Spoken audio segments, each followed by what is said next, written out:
Halo teman-teman semua, sebelumnya perkenalkan, nama saya Sekto Caesar Papalevi dengan NIM 3 digit terakhir saya 026 dari Teknologi Rekayasa Otomasi angkatan 2024.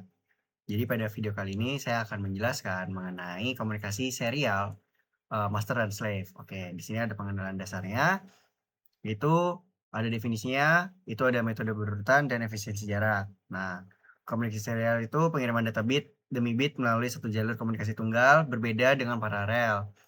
Dia hanya butuh sedikit kabel. Metode ini lebih stabil untuk komunikasi jarak jauh lebih efisien dan penggunaan kabel, menjadikannya standar utama dalam sistem embedded modern. Nah, ini konsep master dan slave. Itu hierarkinya. Master perangkat pengendali yang menentukan kapan data dikirim atau kapan slave harus merespon. Slave itu adalah perangkat yang menerima perintah dan memberikan respon jika diminta oleh master. Jadi ibaratnya tuh kayak uh, kakak dan adik. Kakak sebagai master, adik sebagai slave. Kakak bilang, "Dek, minta tolong dong ambilin HP kakak." Nah, adiknya ambil HP kakaknya, kasih ke kakaknya. Gitu. Nah, ini jenis protokol komunikasinya itu ada 3, ada UART, SPI, dan I2C. Nah, tipenya itu beda-beda ya teman-teman.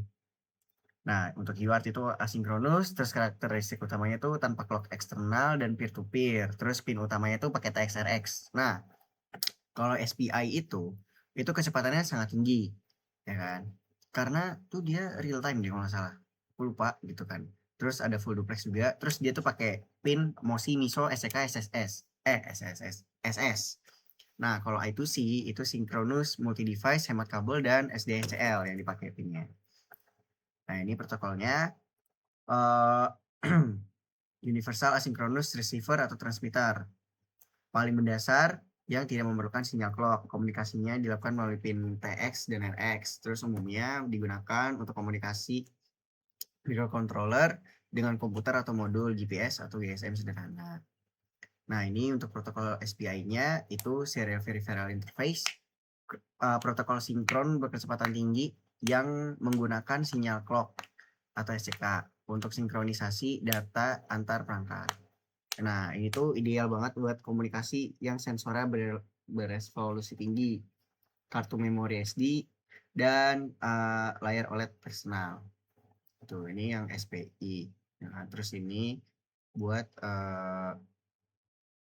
oh, ini mikrokontroller dengan modul atau modul BPS. Nah, ini protokol I2C. Integrated Circuit. Memungkinkan banyak perangkat terhubung dalam satu jalur bus yang sama hanya menggunakan dua kabel data. Sistem pengalamatan itu dressing memungkinkan master memilih slave tertentu tanpa butuh pin atau kabel bahan. Nah, terus ini itu menggunakan ESP dan STM32 Blue Pill. Nah, ini dengan dukungan Wi-Fi, Bluetooth, dan modul serial UART, SPI, ETC internal. Terus ini berbasis ARM Cortex M3 yang berperforma tinggi untuk pengolahan data secara real time. Tuh. Nah, ini kita pakai FTDI di sini.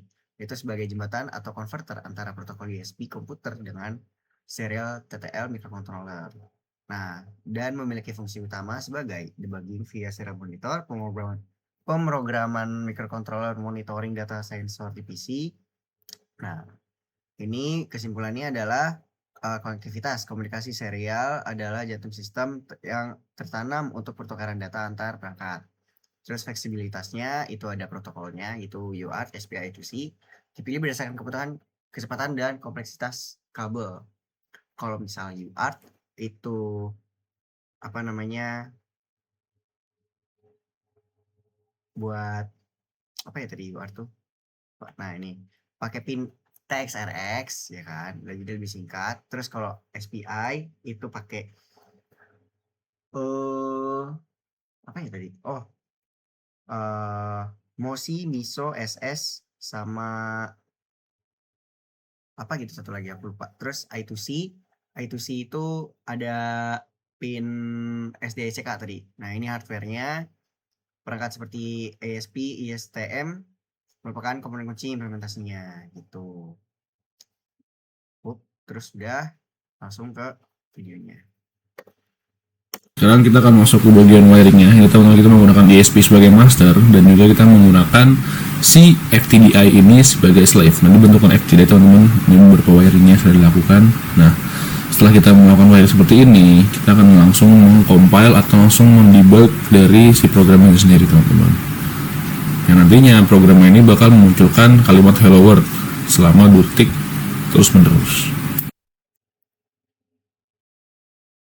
Oke, mungkin sekian video dari aku. Kurang lebihnya mohon maaf. Wassalamualaikum warahmatullahi wabarakatuh.